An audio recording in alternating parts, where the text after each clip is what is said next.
Welcome to SS Kumar Telugu e tech channel. ఈ వీడియోలో నేను మీకు వ్యాకో 2205 THZ డిజిటల్ క్లాంప్ మీటర్, ఈ క్లాంప్ మీటర్ను మనం ఏ విధంగా ఉపయోగించాలి ఈ వీడియోలో నేను మీకు పూర్తిగా చెప్తాను. ఈ వీడియో మీకు నచ్చినట్లయితే లైక్ చేయండి, షేర్ చేయండి, సబ్స్క్రైబ్ చేయండి. చూడండి, ఈ క్లాంప్ మీటర్లో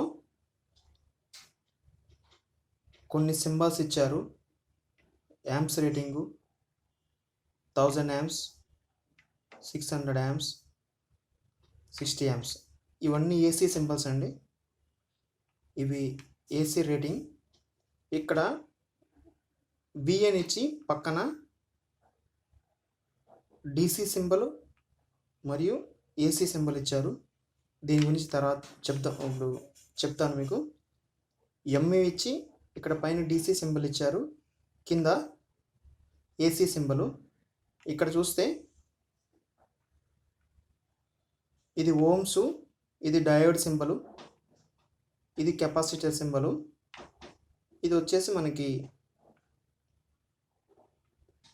ఈ బీప్ సౌండ్ సింబల్ అండి. ఇది ఇక్కడ హెచ్జెడ్ అంటే ఫ్రీక్వెన్సీ తెలుసుకోవడానికి, ఇది టెంపరేచర్ తెలుసుకోవడానికి. ఇక్కడ ఇది సెలెక్ట్ బటను, ఇది రేంజ్ సెలెక్ట్ చేసుకోవడానికి, ఇది హెచ్జెడ్ ఫ్రీక్వెన్సీ సెలెక్ట్ చేసుకోవడానికి. ఇకపోతే ఇక్కడ క్యాట్ 3 600 వోల్ట్స్ అని మరియు క్యాట్ 2 1000 వోల్ట్స్ అని ఇవ్వటం జరిగింది. ఈ క్యాట్ 3 600 వోల్ట్స్ అంటే బస్ బార్లు కానీ, అంటే స్టాండర్డ్గా ఫిక్స్ అయినటువంటి బస్ బార్లు కానీ ఇండస్ట్రియల్ ఏరియాలో అనమాట. ఇండస్ట్రియల్ ఏరియాలో స్టాండర్డ్గా ఉన్నటువంటి బస్ బార్లు, స్విచ్ గేర్లు, వాటన్నిటికి ఉపయోగించుకోవచ్చని, ఇది సేఫ్టీ పర్పస్. అట్లాగే ఈ క్యాట్ 2 అనేది 1000 వోల్ట్స్ ఇచ్చింది.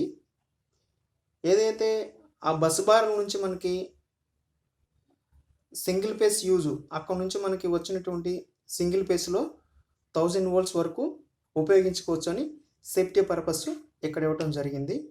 ఇప్పుడు ఈ సింబల్స్ అన్నీ ఏంటి, ఇవి ఎలా పనిచేస్తాయి మనం తెలుసుకుందాం. ఇప్పుడు ఈ సెలెక్టర్ బటన్ ఆఫ్ పొజిషన్లో ఉంది. ఇది ఇప్పుడు నేను టెంపరేచర్లో సెట్ చేస్తాను.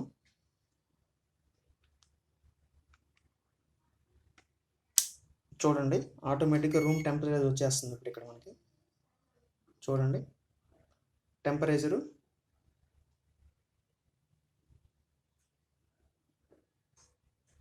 33 డిగ్రీస్ సెల్సియస్ వచ్చేసింది టెంపరేచరు. ఇది ఆటోమేటిక్గా మనం సెలెక్ట్ చేసుకుంటే వచ్చేస్తుంది. ఇది అంటే ఫ్రీక్వెన్సీ ఎలా చెక్ చేసుకోవాలి చూపిస్తాను. ఇప్పుడు ఇక్కడ చూడండి, ఫ్రీక్వెన్సీ చెక్ చేసుకోవడానికి ఇక్కడ ఇవ్వడం జరిగింది. చూడండి, హెచ్జెడ్ ఇచ్చారు కదా, ఇది కామన్. ఈ కామన్లో ఇప్పుడు మనం ఈ బ్లాక్ జాక్ని ఇన్సర్ట్ చేయాలి. నెక్స్ట్ ఇక్కడ చూడండి, హెచ్జెడ్ ఇక్కడ సెలెక్ట్ చేసి ఉంది. ఇక్కడ హెచ్జెడ్ చూడండి, ఇక్కడ ఇచ్చారా హెచ్జెడ్ అని చూడాలి. ఇక్కడ హెచ్జెడ్ ఇక్కడ ఇవ్వడం జరిగింది కాబట్టి ఈ రెడ్ని జాక్ని ఇందులో ఇన్సర్ట్ చేయాలి. ఇన్సర్ట్ చేసిన తర్వాత ఇక్కడ హెచ్జెడ్ ఉంది, ఇది ఆటోలో ఉంది కాబట్టి మనం ఆటోలో పెట్టామంటే ఇది కేహెచ్జెడ్ కానీ ఇంకా పైకి వెళ్ళిపోద్దండి. అప్పుడు ఏం చేయాలంటే ఇక్కడ హెచ్జెడ్ సెలెక్ట్ బటన్ ఉంది కదా, దీన్ని ఒకసారి పర్సంటేజ్లో పెట్టుకోవాలి. చూడండి, ఈ పర్సంటేజ్ వచ్చింది కదా. ఇప్పుడు నేను మన రూమ్లో ఉన్నటువంటి సింగిల్ ఫేస్ సప్లైలో ఈ 2 వైర్లు ఈ 2 జాకులు నేను ఇన్సర్ట్ చేస్తాను. చూడండి ఏం జరుగుతుందో. మనకి ఫ్రీక్వెన్సీ ఎంత ఉన్నది అనేది వచ్చేస్తుంది. చూడండి, 49.750 హెచ్జెడ్ చూడండి, 4950 హెచ్జెడ్ వచ్చేస్తుంది. ఈ విధంగా ఫ్రీక్వెన్సీని చెక్ చేసుకోవచ్చు. తర్వాత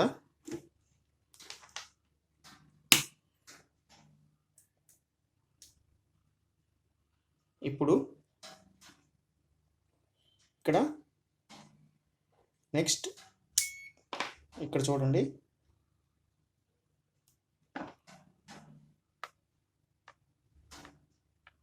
ఇది డయోడ్ చెక్ చేయడానికి ఇది కంటిన్యూటీ అంటే బీప్ సౌండ్ వస్తుంది మనకి.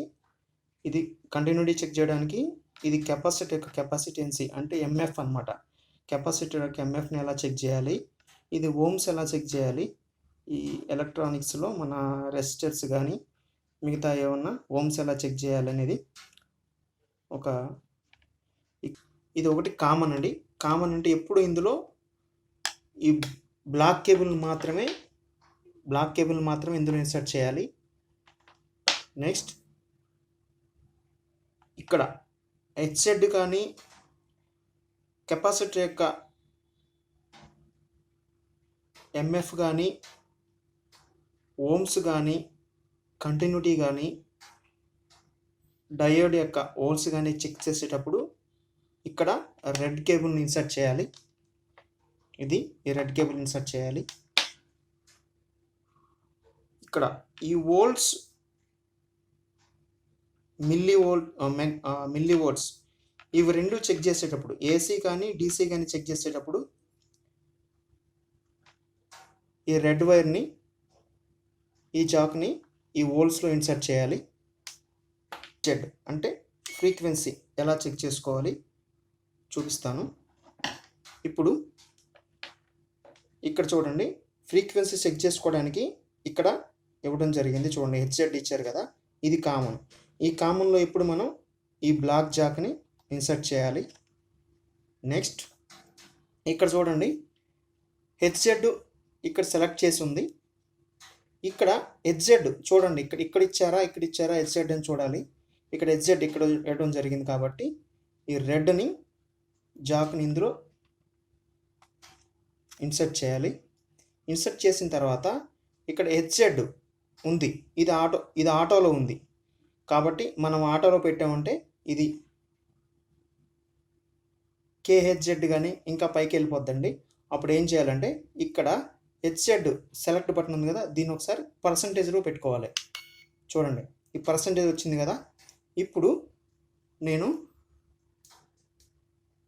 మన రూమ్లో ఉన్నటువంటి సింగిల్ పేస్ సప్లైలో ఈ రెండు వైర్లు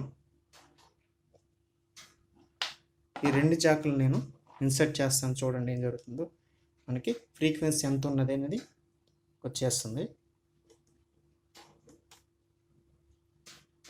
చూడండి, 49.750 హెచ్జెడ్ చూడండి, 4950 హెచ్జెడ్ వచ్చేస్తుంది. ఈ విధంగా ఫ్రీక్వెన్సీని చెక్ చేసుకోవచ్చు. తర్వాత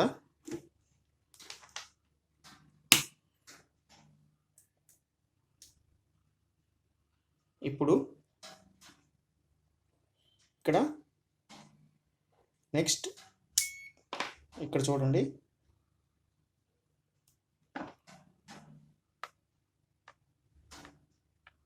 ఇది డయోడ్ చెక్ చేయడానికి ఇది కంటిన్యూటీ అంటే బీప్ సౌండ్ వస్తుంది మనకి. ఇది కంటిన్యూటీ చెక్ చేయడానికి ఇది కెపాసిటర్ యొక్క కెపాసిటెన్సీ అంటే ఎంఎఫ్ అనమాట. కెపాసిటర్ యొక్క ఎంఎఫ్ని ఎలా చెక్ చేయాలి, ఇది ఓమ్స్ ఎలా చెక్ చేయాలి, ఈ ఎలక్ట్రానిక్స్లో మన రెసిస్టర్స్ కానీ మిగతా ఏమన్నా ఓమ్స్ ఎలా చెక్ చేయాలనేది ఇక్కడిగా మనం కెపాసిటర్ యొక్క ఎంఎఫ్ ఎలా చెక్ చేయాలి చూద్దాం. ఇప్పుడు ఇక్కడ సెలెక్టర్ బటన్ ఇచ్చారు కదా, ఈ సెలెక్టర్ బటన్తో ఇక్కడ ఉన్న వాటిని మనం సెలెక్ట్ చేసుకోవాలి. చూడండి,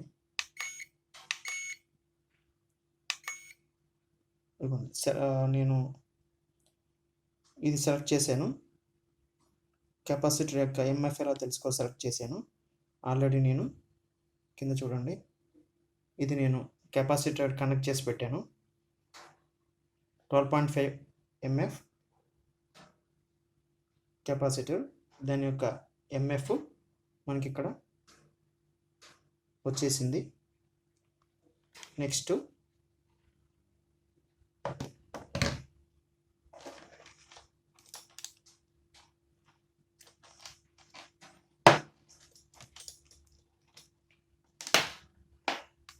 తర్వాత ఈ సెలెక్టర్ బటన్ మనం ఇక్కడే ఉంచి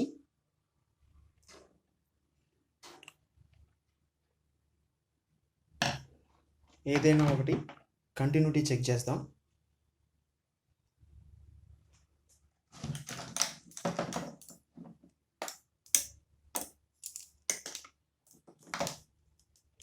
చూడండి, కంటిన్యూటీ చెక్ చేయాలి అంటే ఇప్పుడు ఒక వైరు కానీ ఏదైనా కంటిన్యూటీ అది మధ్యలో బాగుందా లేకపోతే కట్ అయిపోయిందా, అది మంచిగా ఉందా లేదా తెలుసుకోవడానికి కంటిన్యూటీ చెక్ చేయాలి. ఏ విధంగా చెక్ చేయాలి చూద్దాం.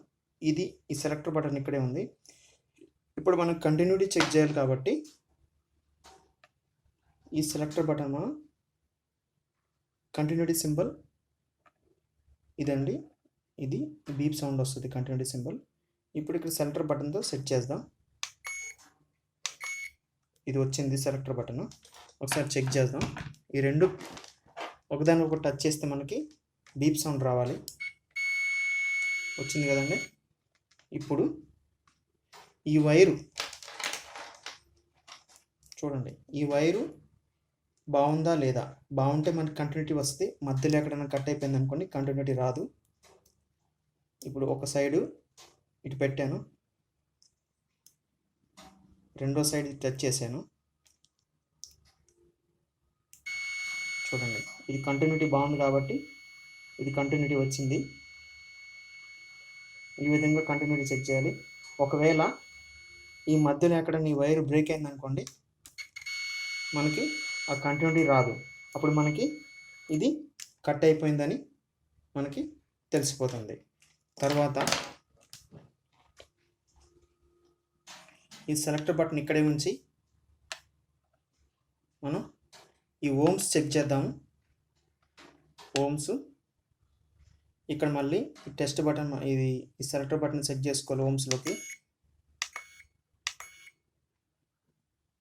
ఇది ఆటోలో ఉందండి. ఇది డైరెక్ట్గా మనకి ఓమ్స్ ఏంటనేది ఆటోమేటిక్ వచ్చేస్తుంది మనకి. ఇది ఓమ్స్లో సెట్ చేశాను. ఇప్పుడు ఒక రెసిస్టర్ యొక్క ఓమ్స్ ఎలా చెక్ చేయాలి చూద్దాం.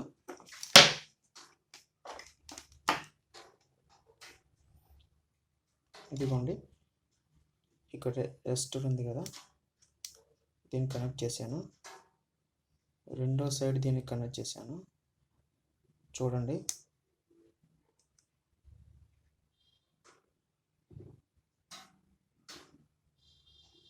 వన్ 119 ఓమ్స్ వస్తుంది.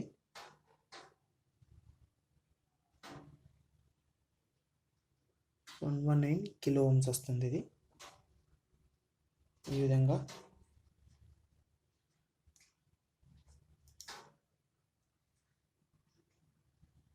మనం రెసిస్టెన్స్ ఈ విధంగా చెక్ చేసుకోవచ్చు. నెక్స్ట్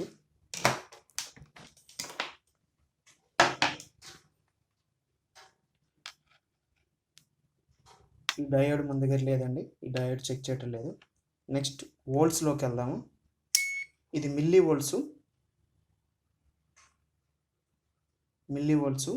అంటే చాలా తక్కువ వోల్ట్స్ని మనం చెక్ చేయొచ్చు. ఇది ఇప్పుడు వోల్ట్స్లోకి వచ్చినప్పుడు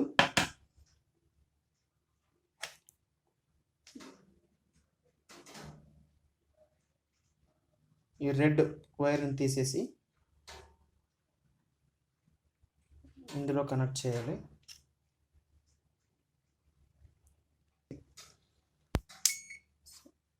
మిల్లీ వోల్ట్స్ తర్వాత వోల్ట్స్ ఉంది. మిల్లీ వోల్ట్స్ చాలా తక్కువ అండి.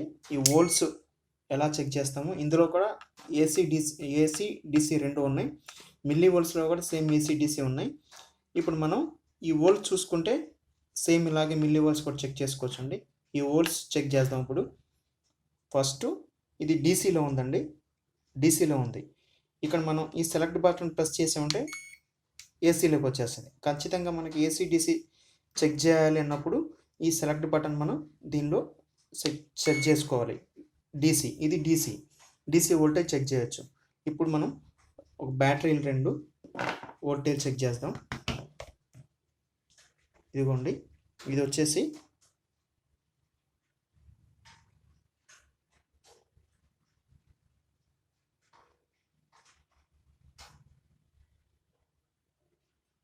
1.2 వోల్ట్స్ ఇది బ్యాటరీ.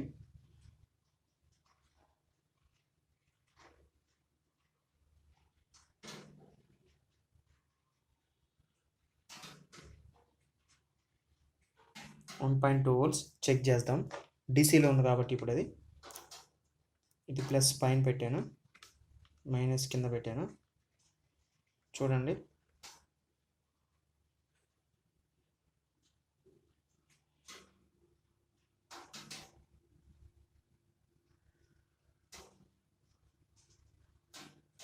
చూడండి 1.4 వోల్ట్స్ వచ్చింది. ఇది 1.4. ఇప్పుడు బ్యాటరీ వోల్టేజ్ చెక్ చేస్తున్నాను. చూడండి, ఇది వోల్టేజ్లో సెలెక్ట్ చేసి ఉంది. ఈ సెలెక్టర్ బటన్ని ఆల్రెడీ ఇది మనకి డీసీ సింబల్లోనే ఉంది వోల్టేజ్. ఒకసారి చూపిస్తున్నాను. సెలెక్టర్ బటన్ ఒకసారి ప్రెస్ చేస్తే ఏసీ సింబల్కి వచ్చింది. మళ్ళీ ప్రెస్ చేస్తాను, డీసీ సింబల్కి వచ్చింది. ఇప్పుడు వోల్టేజ్ చెక్ చేస్తాను, డీసీ వోల్టేజ్.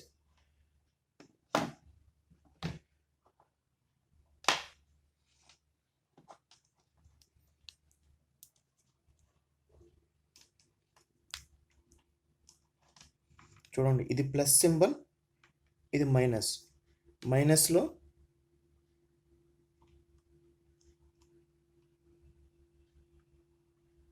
బ్లాక్ ఉంచాలి. ఈ ప్లస్ సింబల్లో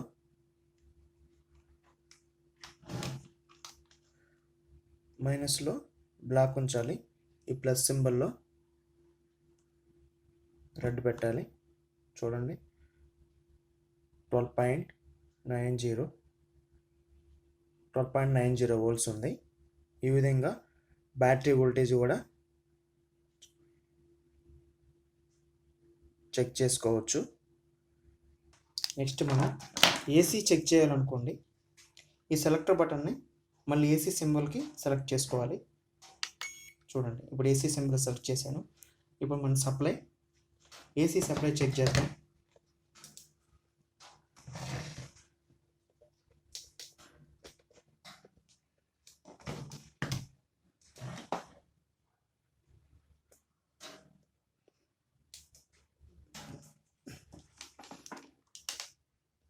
ఇదిగోండి, ఇది ఫేస్ న్యూట్రల్లో పెడుతున్నాను.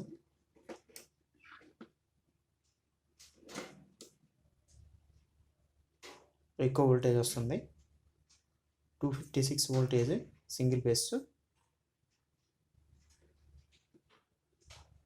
256 వోల్టేజ్ సింగిల్ ఫేస్. ఈ విధంగా వోల్టేజ్ చెక్ చేసుకోవాలి. నెక్స్ట్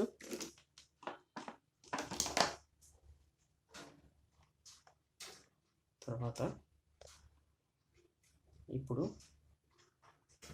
యాంప్స్ చెక్ చేస్తాము. సేమ్ అండి, మనకి 40 యాంప్స్ చెక్ చేయాలంటే 40లో 60 యాంప్స్ చెక్ చేయాలంటే 60లో పెట్టుకోవాలా, 60కి తక్కువ అంటే 60 పెట్టుకోవాలా, 600 తక్కువ అంటే 600లో పెట్టుకోవాలా. దీనికి ఇప్పుడు సెలెక్టర్ ఏం చేయవసరం లేదండి. ఆల్రెడీ ఇది ఏసీ ఉంది కాబట్టి ఆల్రెడీ సెలెక్ట్ చేసామంటే అక్కడ ఆటోమేటిక్గా ఆటోలో మనకి ఏసీ సింబల్ వచ్చేస్తుంది. ఇక్కడ 60 మనం 60 కన్నా తక్కువ ఉంటే ఇక్కడ సెలెక్టర్ బటన్ ఇక్కడ పెట్టుకోవాలి. 600 కన్నా తక్కువ ఉంటే 600లో పెట్టుకోవాలి. 1000 కన్నా తక్కువ ఉంటే 1000 దగ్గర పెట్టుకోవాలి. ఇప్పుడు నేను 60 కన్నా తక్కువ కాబట్టి ఇప్పుడు మన దగ్గర అంత పెద్ద ఎక్విప్మెంట్స్ ఇక్కడ రన్ అవ్వు కాబట్టి 60 కన్నా తక్కువ పెట్టాను. ఇప్పుడు చూద్దాం. ఒక ఐరన్ బాక్స్ నేను దీనికి కనెక్ట్ చేశాను. ఇక్కడ ఐరన్ బాక్స్ కనెక్ట్ చేశాను. ఎంత యాంప్స్ వస్తుంది అనేది ఒకసారి చెక్ చేస్తాం.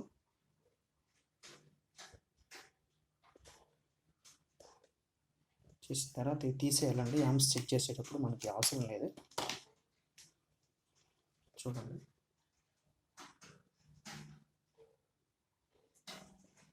ఇక్కడ రెడ్ బటన్ ఉంది కదా, రెడ్ వైర్ ఉంది కదా, ఫేస్కి మాత్రం దీన్ని మనం ఇలా క్లాంప్ ఓపెన్ చేసి ఇలా ఇన్సెట్ చేసి చేసేయాలండి. ఇది చూడండి 3 amps వస్తుంది.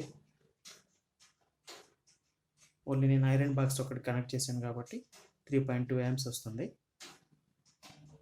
3.2 amps. అదేవిధంగా మనకి ఎంత యాంప్స్ కావాలన్నా కానీ ఓన్లీ ఫేస్ వైర్కి మాత్రమే మనం ఈ క్లాంప్ని ఇలా ఇన్సర్ట్ చేయాలి. ఇలా కేబుల్ కన్నా కానీ దేనికన్నా కానివ్వండి, ఇలా క్లాంప్ని ఇన్సర్ట్ చేస్తే మనకి చూసారు కదా, ఈ విధంగా మనకి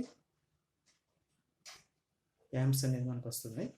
ఇవి సేమ్ అంతేనండి. ఇంకా 600 అంటే మనకి 600 బిలో ఉంటే 600 పెట్టుకోవాలి, 60 బిలో ఉంటే 60 పెట్టుకోవాలి, 1000 బిలో ఉంటే 1000 పెట్టుకోవాలి. ఈ విధంగా మనం యాంప్స్ చెక్ చేసుకోవచ్చు.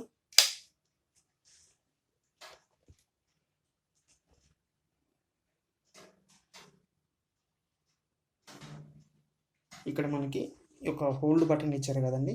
ఈ హోల్డ్ బటన్ ఎందుకంటే మనకి ఎప్పుడైతే ఇవి కంటిన్యూషన్గా బ్లింక్ అవుతూ ఉన్నాయి అనుకోండి, ఆగకుండా బ్లింక్ అవుతూ ఉన్నప్పుడు మనకి ఇవి అలా హోల్డ్ అయిపోవాలంటే మనం ఈ హోల్డ్ బటన్ ప్రెస్ చేసామనుకోండి, ఇక్కడ ఏవైతే బ్లింక్ అవుతున్నాయో అవి స్టాండర్డ్గా అలా ఆగిపోతాయి.